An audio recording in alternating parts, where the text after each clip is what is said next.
ये सरकार किसी और का रिकॉर्ड बनाए ना बनाए, लेकिन पेपर लीक का रिकॉर्ड जरूर ये सरकार बनाएगी। अखिलेश जी जब वहाँ दायित्व में थे उस सूबे की सारे सूची है कितने बार उत्तर प्रदेश में क्वेश्चन पेपर लीक हुए हैं। ये मंत्री जी रहेंगे तो न्याय नहीं मिलेगा बच्चों को। The Indian examination system is a fraud.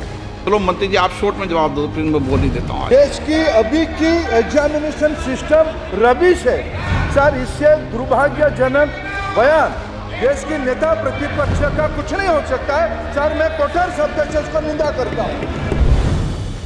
अध्यक्ष महोदय, ये सरकार किसी और का रिकॉर्ड बनाए ना बनाए, लेकिन पेपर लीक का रिकॉर्ड जरूर ये सरकार बनाएगी। अध्यक्ष महोदय, मुझे इसके बैकग्राउंड में नहीं जाना है कि पूछें। अध्यक्ष महोदय, मुझे बैकग्राउंड में नहीं जाना है कि कब कैसे किस संस्था को बनाया गया है। पूरे देश के छात्र इस पे आंदोलित थे। लगातार अखबार और सीबीआई की जांच के बाद चीज़ें सामने आ रही हैं, लोग पकड़े जा रहे हैं, जेल भेजे जा रहे हैं।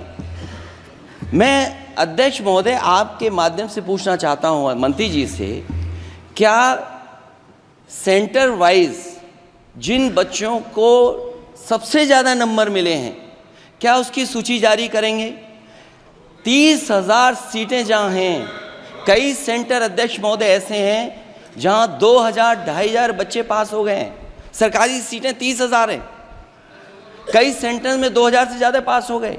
कई प्रदेश के ऐसी जगह है जहाँ पर कुछ सेंटर से 600 से 650 से ज़्यादा सबसे ज़्यादा नंबर हैं। और अगर वो संस्था इतनी क्रेडिबल थी तो अध्यक्ष महोदय जिन सेंटर्स पे ये परीक्षा हुई उन सेंटर्स का इंफ्रास्ट्रक्चर क्या था? क्या मंत्री जी ने जानकारी की थी इस बात की? अध्यक्ष महोदय, मेरे आपके माध्यम से एक ही निवेदन है कि बिना ये मंत्री जी रहेंगे तो न्याय नहीं मिलेगा बच्चों को। अध्यक्ष महोदय, आदरणीय अखिलेश जी की प्रश्न का मैं विनम्रता से उत्तर देना चाहूँगा कि अभी सुप्रीम कोर्ट में जो चल रहा है केस, सुप्रीम कोर्ट ने ऑर्डर दिया पूरा विद्यार्थियों की सूची को वेबसाइट में उपलब्ध करा दो। सर, पिछले 3 दिन से देश भर की सारे विद्यार्थियों की लिस्ट पब्लिक डोमेन में उपलब्ध है। ये सारा चीज़ खुले पे है और कई प्रकार की तर्क आ चुका है। सर, मैं एक अभी उसमें केरल के विद्यार्थी भी अच्छे किए हैं। क्या हम ये कहेंगे भी वहाँ भी कुछ गड़बड़ी हुई थी? ऐसे आरोप करना, मैं देश की ग्रामीण इलाका, देश की एसटी एससी इस बार सबसे अच्छा परफॉर्मेंस करने वाले देश की एसटी एससी ग्रामीण बैकग्राउंड आर्थिक पिछड़े लोगों की है। क्या हम उनकी मेधा को हम चुनौती देते हैं? और बाकी रहा क्वेश्चन पेपर लीक की, सर मैं शुरू से मेरा एक स्टैंड रहा, राजनीति नहीं करना, लेकिन अखिलेश जी जब वहाँ दायित्व में थे उस सूबे की सारे सूची है कितने बार उत्तर प्रदेश में क्वेश्चन पेपर लीक हुए हैं। माननीय एक मिनट प्लीज, एक मिनट। राहुल गांधी जी, आप प्रश्न पूछना चाहते हैं? Speaker sir, it's obvious to the whole country. It's obvious to the whole country that there is a very serious problem in our examination system. This is not just a question of NEET, it is in all the major examinations. Now, the minister has blamed everybody except himself. Right? I don't even think he understands the fundamentals of what is going on here. आप प्रश्न क्या है आपका? आ रहा हूँ sir. ये मैं question को सेटअप कर रहा हूँ। इसलिए प्रश्न पूछते हैं। ये the issue is that there are millions of students in this country who are extremely concerned at what is going on and who are convinced that the Indian examination system is a fraud. That is what is at stake here. Millions of people believe that if you are rich and if you have money, you can buy the Indian examination system.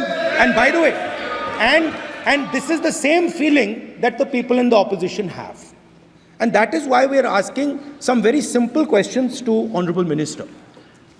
Number one, as this is a systemic issue, what exactly are you doing to fix this issue at a systemic level? Yes. That's the Okay. first question. Okay, question में चल रहा है अभी। Please.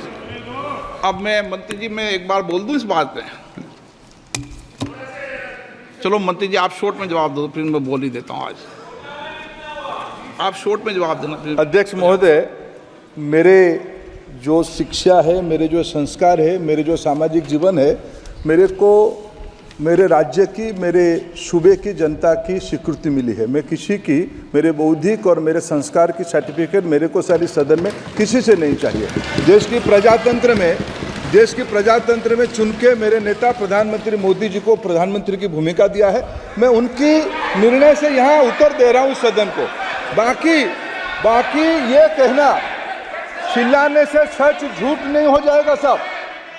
ये जो कहा गया देश की अभी की एग्जामिनेशन सिस्टम रबिश है सर, इससे दुर्भाग्यजनक बयान देश की नेता प्रतिपक्ष का कुछ नहीं हो सकता है सर। मैं कठोर शब्द से उसको निंदा करता हूं। बाकी रहा, मैं सर आपके सामने, आपके माध्यम से देश के सामने सर एक तथ्य रखता हूं सर। जिन्होंने रिमोट से सरकारें चलाई है, 2010 में 3 बिल आया था सर शिक्षा सुधार के लिए। उन्हीं की पार्टी के नेता आदरणीय कपिल सिब्बल साहब 3 बिल लाए थे। उसमें से एक बिल था एजुकेशन, उसमें एक बिल था prohibition of unfair practice bill 2010, जिसकी उद्देश्य एजुकेशन इंस्टीट्यूशन में माल प्रैक्टिस को बंद करना। सर मेरे सरकार की हिम्मत है, अभी हमने पब्लिक एग्जामिनेशन की रेगुलरिटीज में बिल लाए, कानून बनाए। क्या मजबूरी था कांग्रेस पार्टी की, क्या मजबूरी था नेता प्रतिपक्ष की? उन्होंने उस बिल को उल्टा किया, किसकी दबाव में उल्टा किया? क्या निजी मेडिकल कॉलेज की दबाव में, उनकी घूसखोरी की दबाव में उन्होंने उस बिल को उल्टा किया था? सच सुनने की सामने नहीं है ये। मैं किसी की विद्वता पे प्रश्न नहीं उठाता हूं, लेकिन सच 2010 में शिक्षा सुधार की बिल उन्हीं की सरकार ने लाया था, दबाव में उन्होंने उल्टा किया। ये हमको प्रश्न पूछते हैं। एक मिनट सब, एक मिनट प्लीज, एक मिनट प्लीज। मैं सबको मौका दिया, सबको मौका दूंगा। एक मिनट माननीय सदस्य, प्लीज 1 मिनट बैठिए। प्लीज बैठिए। आप पहली बार, हाँ 1 मिनट। रिकॉर्ड में नहीं जा रहा। कल्याण जी प्लीज, कल्याण जी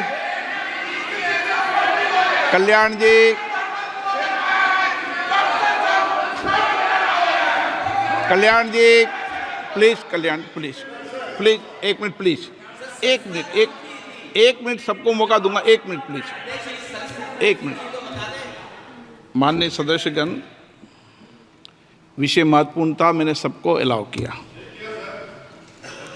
लेकिन एक बार इस सदन के अंदर ये सार्थक चर्चा होनी चाहिए, क्योंकि प्रश्न ये था कि परीक्षाओं के विषय के अंदर, और आप सबको पता है देश में अलग अलग राज्यों के अंदर भी अलग अलग दलों की सरकार रही, और उन अलग दलों की सरकार में आपकी भी सरकार रही, अन्य दलों की सरकार रही। वहाँ भी कई बार प्रश्न लीक हुए, प्रश्न पत्र लीक हुए और परीक्षाओं पर प्रश्न उठे। मेरे सवाल, 1 मिनट मैं बता रहा हूँ जिसको, आप पूरी बात सुनिए मेरी। मेरा कहना ये है कि हम और उन 1 मिनट प्लीज बैठिए, 1 मिनट नीट नहीं सारी। हमारा सवाल ये है कि हम यहाँ इसलिए चिंता के लिए बैठे हैं कि भविष्य में हमारे विद्यार्थियों के भविष्य पर कोई विषय न उठे, इसलिए किस तरीके का मैकेनिज्म डेवलप करें, परीक्षाओं का क्या बेहतर सिस्टम डेवलप करें, इसमें सबके सुझाव आएँ ताकि भविष्य के अंदर, और उसके लिए जो उत्तम सुझाव हो सकते हैं सरकार भी उस उत्तम सुझावों को मानेगी। 1 मिनट। लेकिन हम अगर सारे परीक्षाओं पर सवाल उठाएंगे तो कई राज्यों में कई दलों की सरकार है जो परीक्षाएं आयोजित करती रहती है। हम सारी परीक्षाओं पर सवाल उठाएंगे तो जो बच्चे उत्तीर्ण होते हैं उनके भविष्य पर और भारत की परीक्षाओं पर, भारत की शिक्षण व्यवस्थाओं पर पूरे विश्व में एक बहुत गंभीर असर पड़ेगा, जो सदन की चिंता का विषय है। और इसके लिए सभी राज्यों ने अपने अपने यहाँ कानून बनाए, संसद ने भी कानून बनाए। कानून बनाने के अलावा इस विषय के अंदर एजेंसी जांच कर रही है, कोर्ट निगरानी कर रही है। हमारा सवाल ये होना चाहिए कि हम कैसे सकारात्मक रूप से सुझाव देकर इस सिस्टम को और बेहतर कर सकते हैं, ये होना चाहिए। आरोप प्रत्यारोप से सदन नहीं है। आप बेहतर सिस्टम डेवलप करो और कभी भी सारे एग्जामिनरों पर सवाल उठाना सदन के लिए उचित नहीं है। ये सदन इसके लिए है भी नहीं platform. No question number 3 Shri D Prasad Rao.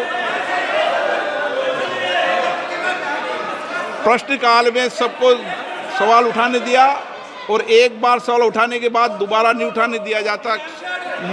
संसद नियम प्रक्रियाओं से चलती है और नियम प्रक्रियाओं से मैंने चलाया।